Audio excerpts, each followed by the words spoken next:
오늘은 등대에 대한 이제 세 번째 마지막 말씀으로 순금 등대와 일곱 등잔에 빛을 비추는 것은 어떤 영적인 의미가 있는가, 여기에 대한 말씀을 드리려고 합니다. 우리가 지금까지 순금 등대에 대해서 많이 설명드렸죠. 지성소 안에는 돌비와 금화와 지팡이가 있고, 성소 안에는 떡상과 향단과 금 등대가 있는데, 지난번에 떡상도 말씀드렸고요.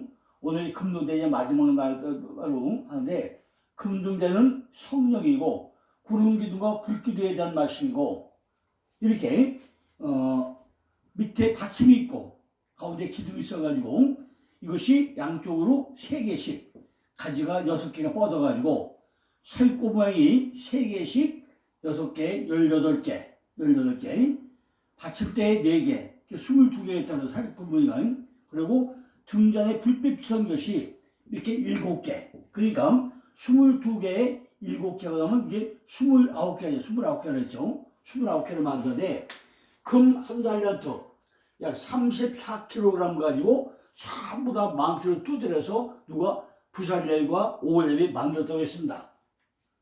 그 등대 뭐야, 등대. 등대는 바로 교회를 세우는 일이고, 교회는 그리스도를 심으라는 얘기고, 바로 빛을 비치다, 빛내다, 빛나다, 바로 생명을 비치고, 치수가 없다, 치수. 일정한 치수가 없이 금 한 달란트 34kg 가지고 두드려서 만들기 때문에 특별한 기준이 없다. 다만 중요한 건요, 받침대와 기둥과 양쪽에 가지 3개씩 6개에다가 이렇게 29개의 꽃받침을 다 만들었다, 이런 내용이죠. 순금등대 자체는 예수 그리스도의 신성과 부활과 수단을 의미하고, 뭐라고요? 순금등대의 의미는 예수 그리스도의 신성과 부활과 수단을 의미하고요.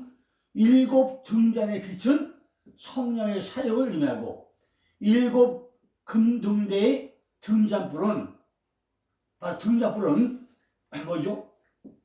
빛을 상징하고, 등대 자체를, 이 뭐죠? 순금등대의 등잔불을 모아들고, 첫째는 등대 자체를, 왜? 등대 자체를 비춘다. 내가 어떤 삶이냐 나를 비춘다는 거죠. 두 번째는 제사장들이 분양할 수 있도록, 분양하려면 떡상과 향단에 분양하려면 빛이 있어야 되잖아요. 그 빛을 비추고 제사장이 떡상의 떡을 먹을 수 있도록 비춘다 한 것이 영적인 의미를 볼 수 있습니다. 예수 그리스도의 구속 사역으로 말미암은 성령이 오실 수 있게 되었다는 거죠. 그리고 성령께서 하나님의 백성들을 위해 가지고 빛을 비추실 수 있게 되었다는 거예요. 요한복음 9장 5절 보니까 내가 세상에 있는 동안은 세상의 빛이라고 기록되어 있죠. 예수님이 세상의 빛이시긴 한데 세상에 있는 동안이라는 한계를 적에 놓았다는 것입니다. 또한 요한복음 12장 36절 보니까 너희에게 아직 빛이 있을 동안에 빛을 비추라고 기록되어 있다는 것입니다. 그런데 요한복음 3장 19절에 보니까 곧 빛이 세상에 왔을 때 사람들이 자기 행위가 악함으로 빛보다 어둠을 더 사랑한 것이라고 또 기록되어 있다는 거예요. 죄인들은 빛을 싫어했다는 것입니다. 왜? 자기 죄가 백주에 드러나게 되고 나면은 안 되기 때문에 빛을 없애버리려고 했다는 거죠. 그래서 예수 그리스도를 붙잡아가지고 죽여가지고 바로 십자가에 달 수 있도록 이렇게 했다는 것입니다. 그러나 예수 그리스도는 십자가에 못 박혀 죽으셨음에도 불구하고 다시 3일 만에 살아났고, 이후에 40일 동안 많은 사람들에게 부활의 몸을 보여주셨다는 것입니다. 그리고 승천했다고 그랬죠. 그러면 빛은 어디로 갔을까요? 예수님이 이 땅에서 이렇게 사부의 빛으로 왔는데 지금 십자가에 달린 후에, 부활된 후에 어디로 갔을까요? 아마 천국으로 가겠죠. 그리고 이 세상은 빛이 없는 어둠의 세상이 되었다는 거죠. 제자들도 빛이 없는 허감의 세상에 거하게 되었다는 것입니다. 그러나 그것이 끝이 아니었다는 거죠. 예수님이 승천하신 뒤에 10일 만인 오순절 날에 성령이 다시 왔다는 거예요. 성부 하나님과 성자 예수님이 성령을 보내주었다는 거죠. 이제 성령은 성도들 안에 거하시고 제사장 된 성도들에게 밝은 빛을 비춰주신다는 것입니다. 우리로 빛 가운데 거하도록 빛을 비춰주시는 사역을 하고 계시다는 거죠. 그럼 과연 우리가 성령을 받았냐는 거죠. 혹시 성령을 받지 못했다고 생각하면 그것은 단 한 번도 진지하게 기도해 본 적이 없다는 것이고, 단 한 번도 성경을 제대로 읽어본 적이 없기 때문에 빛을 받지 못했다는 것입니다. 7 등잔의 빛은 성령의 사역을 가르친다 했죠. 어떻게 해요? 은생양진 간성령, 이것이 성령의 7대 열었죠. 은생양진 간성령, 그죠? 그것은 뭐죠? 은혜의 영, 생명의 영, 양자의 영, 진리의 영, 간구의 영, 성결의 영, 영광의 영, 이렇게 은생양진 간성령 7대 영이 있는데, 이것이 사역을 또 사역은 우리한테 각각 사역할 때는 빛, 불, 소바, 기생비, 어떤 사람에게는 빛으로, 어떤 사람에게는 불로, 어떤 사람은 소리로, 바람으로, 기름같이, 생수같이, 비둘기같이 이렇게 각각 사역을 한다고 말씀을 드렸죠. 이렇게 7 등잔의 빛은 성령의 사역을 가리킨다는 것입니다. 순금 등대의 등잔불은 3가지를 비유하세요. 진짜 뭐예요? 등대 자체가, 등대 자체. 내 자신, 우리 자신을 비추다는 거죠. 등대가 얼마나 아름다운지를 드러내게 한다는 거죠. 순금 등대는 줄기와 가지의 좌우 대칭이 확실하고 정금 34kg이 소개된 그 자체만으로도 충분히 아름다운 기구였다는 것이죠. 성령이 오셔서 하시는 일은 예수 그리스도가 누구인지 드러내고 깨닫게 하시는 그런 일이었습니다. 예수 그리스도를 높이는 일을 하셨다는 거죠. 요한복음 15장 26절에 내가 아버지께로 너에게 보낼 보혜사 곧 아버지께로서 나오신 진리의 성령이 오실 때 그가 나를 증거하실 것이라고 기록되어 있다는 거죠. 성령 하나님은 바로 성자 예수를 증거하고 있잖아요. 자, 그러면 우리가 정말로 예수를 진실로 믿고 있냐는 거죠. 그분은 과연 어떻게 믿게 되었냐고요, 그분을. 여러분들은 어떻게 예수를 믿게 되었죠? 일일이 전부 다 계산해보고 생각해보니까 예수님이 괜찮을 것 같아가지고 여러분은 믿으셨습니까? 아니면 어떻게 믿으셨죠? 예수님을 구주로 인정하고 고백하고 믿는 것은 기적에 속하는 일이라는 것입니다. 성경에는요, 성령이 아니고서는 누구라도 예수를 주시라고 할 수 없다고 기록되어 있습니다. 성령이 빛을 비추어 주셔야 예수님이 하나님의 아들이시고 신성을 가진 하나님이시고 천지 창조자요 생명의 주인이라는 사실을 우리가 비로소 깨닫게 된다는 것입니다. 그리고 그 예수님이 내 죄값을 대신 갚아주시고 나를 구원하시기 위해 가지고 십자가를 지고 죽으셨다는 사실도 성령의 역사를 통해서 우리가 알게 된다는 거죠. 이것은 비상한 주제를 가지고 있다고 알 수 있는 것이 아니라는 것입니다. 아무리 머리가 좋아도 내 안에 성령이 역사하지 않고 나면은 예수님이 어떤 분인지 내가 왜 믿어야 되는지 우리는 알지를 못한다는 것입니다. 이렇게 성령의 사역은 예수 그리스도가 누구인지를 우리들을 하여 확실하게 깨달아 알게 한다는 것입니다. 둘째는 제사장들이 부당할 수 있도록 빛을 비추어 주신다는 것입니다. 상이 올라가도록 돕는다는 거죠. 우리가 기도를 해야 상이 올라가잖아요. 상은 바로 기도불이죠. 기도가 올라가는 향이죠. 그렇게 향이 올라가도록 도와준다는 거죠. 출애굽기 3장 7절 보니까 아론이 아침마다 그 위에 향기로운 향을 사르되 등불을 정리할 때에 살을 찌며라고 기록되어 있습니다. 또 8절에 보니까 저녁 때 등불을 켤 때에 살을 찌니 이 향은 너희가 대대로 여호와 앞에 꿇지 못할 것이다 라고 또 기록되어 있습니다. 우리가 이렇게 끊임없이 기도를 해야 된다는 거죠. 그때 뭐가 빛이에요? 성령의 불빛이 비춰준다는 것입니다. 등불을 켜고 끌 때 향을 살아나는 것입니다. 순금 등대의 7 등잔에 불이 없을 때는 향을 살 수가 없다는 것입니다. 그러니까 제사장들이 향을 올릴 때 등대의 빛이 비춘다는 것을 의미하는 것이고, 성령께서 성도들의 기도를 도와주신다는 것입니다.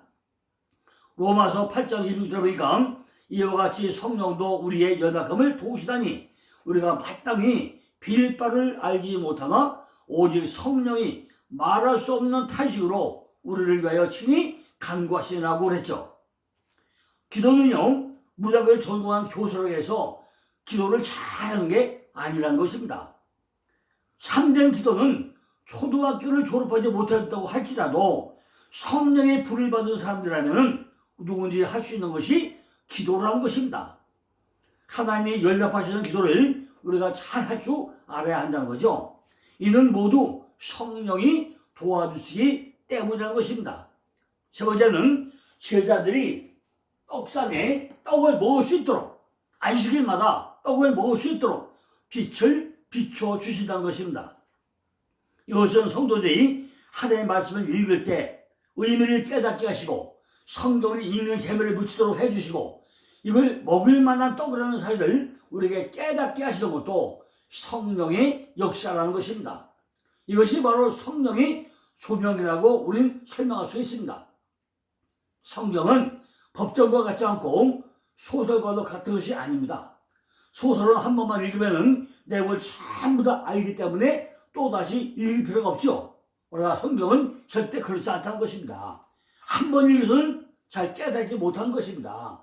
우리가 성경을 읽으면 읽을수록 그 성경은 아주 새로워지고 우리에게 은혜를 주고 점점 읽을수록 저 깊이 또 깨달아져 간다는 것입니다. 그렇기 때문에 영혼이 곤비하고 비참한 상태에 서 있다면 시편을 소리내어 읽어보시기 바랍니다. 시편의 말씀을 크게 소리내어 있다가 보면 마음에 빛이 비치게 된다는 것을 우리는 스스로 깨닫게 될 것입니다. 성령은 성경을 읽는 성도에게 예수님이 누구신지를 알게 해주고 기도하고 말씀을 읽을 때 깨닫게 하는 사역을 우리에게 도와준다는 거죠. 그래서 이 모든 성령의 사역은 결국 예수님의 사역이 된다는 것입니다. 성령은 그리스도의 영이기 때문에 그렇다는 것입니다. 로마서 8장 9절에 보니까 만일 너희 속에 하나님의 영이 거하시면 너희가 육체에 있지 아니하고 여기에 있나니 누구든지 그리스도의 영이 없으면 그리스도의 사람이 아니라고 기록되어 있습니다. 레위기 24장 2절에서 4절에 보면은 이스라엘 자손에게 명하여 감나무에 찍어낸 순결한 기름을 켜기 위하여 내게로 가져오게 하고 끊이지 말고 등잔불을 펼치며 아론의 해마가 증거간 장 밖에서 저녁부터 아침까지 여호와 앞에 항상 등잔불을 정리할지니 너희 대대로 지킬 영원한 주래라. 그가 여호와 앞에서 순결한 등대 위에 등잔불을 끊이지 않고 정리할지라고 기록되어 있습니다. 본문 2절에 보면은 등잔불을 켤지라 등잔불을 켤지며라고 등잔을 단수로 표현했는데 4절에 보니까 말씀에서는 등잔들을 정리할지라고 복수로 되어 있다는 것입니다. 등잔들은 복수로 사용해가지고 우리에게 말씀하고 있다는 거죠. 여기서 우리는 이들 등잔불을 받치고 있는 등대가 하나의 지주에 연해가지고 만들어진 7 등잔, 7 등대, 이걸 알 수 있다는 거죠. 이것이 뭐라고 했죠? 바로 예수와라는 7개 꼭지점의 등잔불, 에스더마도 3일날은 7개 교회를 상징하고 있다는 것입니다. 이 말씀에 비추어 우리는 계시록 1장 11절에 나타난 7 등대와 연관된 의미를 발견할 수 있어야 한다는 것입니다. 이것은 이 땅에 살게 있는 크고 작은 모든 교회는 그리스도 예수라는 지주에 연접되어 있는 공통된 하나의 교회를 상징한다는 것입니다. 교파가 다르고 교리가 다르다고 할지라도 이는 그리스도를 중심으로 한 공동체 교회라는 것을 의미하고 있다는 것입니다. 앞서 밝힌 대로 등잔불은 하나가 아니라 7 등대 위에 각기 하나씩의 등잔을 갖고 그 등잔들은 각기 불을 붙여가지고 빛을 발하도록 만들어져 있다는 것입니다. 이 일곱 등잔의 일곱 등잔불이 의미하는 것은 오늘날 우리에게 시사하는 바가 아주 크다는 거죠. 지금 말씀대로 예수와라는 등잔불, 에사바도 사빌야라는 일곱 개 교회, 이런 모든 것을 상징하고 있다는 것입니다. 계시록 4장 5절에 보면은 보좌 앞에 일곱 등불 켠 것이 있으리라고 말씀하고 있다는 거죠. 성소의 일곱 등잔불의 의미는 보좌 앞에 일곱 등불이 우리에게 시사하는 의미는 같은 거라는 거죠. 이것은 그 성령의 다양한 은사에 대한 상징이라고 말할 수 있습니다. 하나님의 성소에 불을 밝히기 위하여 등잔에 소용되는 기름을 감람 열매로 만든 순결한 기름으로 감람주라는 데서 우리는 세 가지의 의미를 발견해내야 된다는 것입니다. 첫째는 타락한 인류에 대한 홍수의 대심판 후에 노아는 방주에서 비둘기를 보내가지고 지면의 상태를 알아보는데 이때 비둘기가 가장 먼저 가지고 온 것이 감람나무의 새송이였다는 것입니다. 여기서 우리는 순결한 기름을 그 의미를 발견할 수 있다는 것입니다. 두 번째는 계시록 6장 6절에 말씀이 보호받는 감람류에 비춰볼 때 이 기름은 하나님께서 그 어떠한 위기의 순간이라도 직접 보호하시는 거룩한 기름을 의미한다는 것을 우리가 발견해내야 된다는 것입니다. 세 번째는 이 기름은 성령을 상징으로 나타나는 것이라고 마태복음 25장 1절로 13절에 설명하고 있습니다. 등잔이 불은 공급되어지는 기름에 의해 가지고 빛을 발하듯이 우리가 각자 받은 바 은사는 성령을 공급하시는 능력으로 빛을 발하고 있다는 것입니다. 이렇게 성령은 순금 등대, 즉 예수 그리스도의 수단과 부활이 기초가 되어 오시게 되어 있다는 것이죠. 그래서 성령의 빛을 비출 수 있게 되었다는 것입니다. 성령님의 1차적인 사역은 예수 그리스도가 누구신지 제자들이 알도록 한 것이었고 그들의 영적인 생활을 돕는 일이었다는 것입니다. 그러면 이 세상은 어떻게 되겠냐는 거죠. 이 캄캄한 세상은 누가 빛을 비춰야 하겠냐는 거예요. 마태복음 5장 14절로 16절을 보니까 너희는 세상의 빛이라 산 위에 있는 등대가 숨기지 못할 것이요 사람의 등불을 켜서 발 아래 두지 아니하고 등경 위에 두나니 이름으로 집안 모든 사람에게 비추느니라. 이같이 너희 빛을 사람 앞에 비추게 하여 저희로 너희 착한 행실을 보고 하늘에 계신 너희 아버지께 영광을 돌리라고 기록되어 있습니다. 또 에베소 5장 8절을 보니까 너희가 전에는 어둠이더니 이제는 주 안에서 빛이라 빛이 자녀들처럼 행하라고 기록되어 있죠. 성경은 이제 성도가 빛이라고 기록되어 있다는 것입니다. 세상을 향해 가지고 빛을 비춰야 할 제자들은 바로 빛이 자녀들이 우리들이란 우리들. 순금 등대의 궁극적인 메시지가 바로 여기에 있다는 것입니다. 예수 그리스도의 빛을 받은 하나님의 자녀들은 세상을 향해 가지고 빛을 비추면서 살아가야 한다는 것입니다. 그래서 우리는 생각해야 하는 거죠. 나는 빛을 받은 사람인가? 우리가 잘 한번 생각을 해봐야 된다는 것입니다. 내가 나를 점검해 봐야 된다는 거죠. 과연 내가 빛을 받은 사람인가? 나는 빛을 발하고 있는가? 내가 과연 세상의 빛인가? 우리는 한번 잘 생각을 해봐야 된다는 것입니다. 나는 지금 빛 가운데 거하고 있는가? 이 질문에 확실한 대답을 가지고 있어야 한다는 것입니다. 그리고 나는 세상을 향해 가지고 빛을 비추면서 살아가고 있는가? 아니면 사람을 오도하면서 거짓된 빛을 비추고 살고 있는가? 우리는 잘 생각을 해봐야 된다는 것입니다. 자, 내일은 이제 성막의 지붕과 골격과 두 개의 휘장에 대한 또 말씀을 드리겠습니다. 성막은요, 지붕에 4개의 앙장을 덮었죠. 성막의 골격은 48개의 합화로 되어 있죠. 성막은 휘장이 2개가 서 있죠.